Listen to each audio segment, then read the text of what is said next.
കോട്ടരുമ ശല്യം ഒഴിവാക്കാൻ വേണ്ടിയുള്ള ഒരു സിമ്പിൾ മെത്തേഡാണ് ഞാൻ നിങ്ങളുമായി പങ്കുവെക്കാൻ പോകുന്നത്. ആദ്യമായി ഒരു പാത്രം എടുക്കുക. ആ പാത്രത്തിൽ വെള്ളമൊഴിക്കുക. എന്നിട്ട് അതിലേക്ക് കുറച്ച് എണ്ണയോ അതേപോലെ അല്ലെങ്കിൽ വെളിച്ചെണ്ണയോ ഉപയോഗിക്കുക.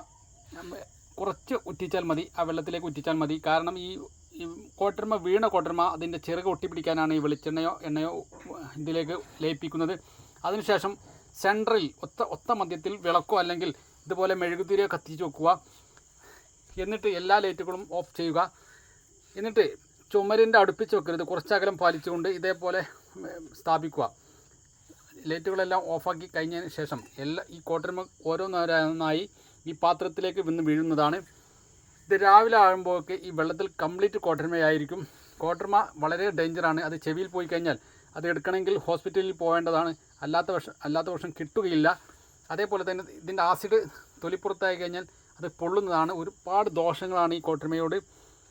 അതേപോലെ തന്നെ നമ്മുടെ വീടിൻ്റെ ചുറ്റുഭാഗത്തുള്ള പല ചെടികളും അതേപോലെ തന്നെ പ്രത്യേകിച്ച് ചമ്മല എന്ന് പറഞ്ഞാൽ ഉണങ്ങിയ ഇല ഉള്ളത് കൊണ്ടാണ് ഈ കോട്ടരുമ രൂക്ഷമായി വരുന്നത്. അത് എല്ലാം തന്നെ നീക്കം ചെയ്യുക. ഒന്നുമില്ലെങ്കിൽ കത്തിക്കുക, അല്ലെങ്കിൽ നമ്മുടെ തെങ്ങിൻ്റെ ചൂട്ടിലിട്ട് മൂടുക. ഇതൊക്കെ ചെയ്ത് കഴിഞ്ഞാൽ കോട്ടരുമ വളരെ കുറയും. മഴയുടെ ആരംഭത്തിൽ നമ്മുടെ വേനലിൻ്റെ അവസാനമാണ് ഈ കോട്ടരുമയെ കണ്ടുവരുന്നത്. അതുകൊണ്ട് ഈ ഒരു വിപത്തിനെ ഇതുപോലെയുള്ള സിമ്പിൾ മെത്തേഡ് ഉപയോഗിച്ച് നമുക്ക് കെണി വെച്ച് വീഴ്ത്താവുന്നതാണ്.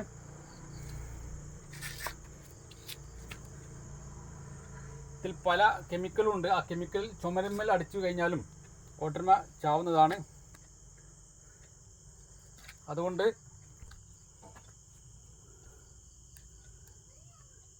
ഇത് പ്രത്യേകം ശ്രദ്ധിക്കേണ്ടത്. ഒത്ത നടുവിലാണ് ഇത് വെക്കേണ്ടത്. ഒരു കുണ്ടുള്ള പാത്രമാണെങ്കിൽ കൂടുതൽ കോട്ടരുമ ഇതിലേക്ക് വീഴുന്നതാണ്.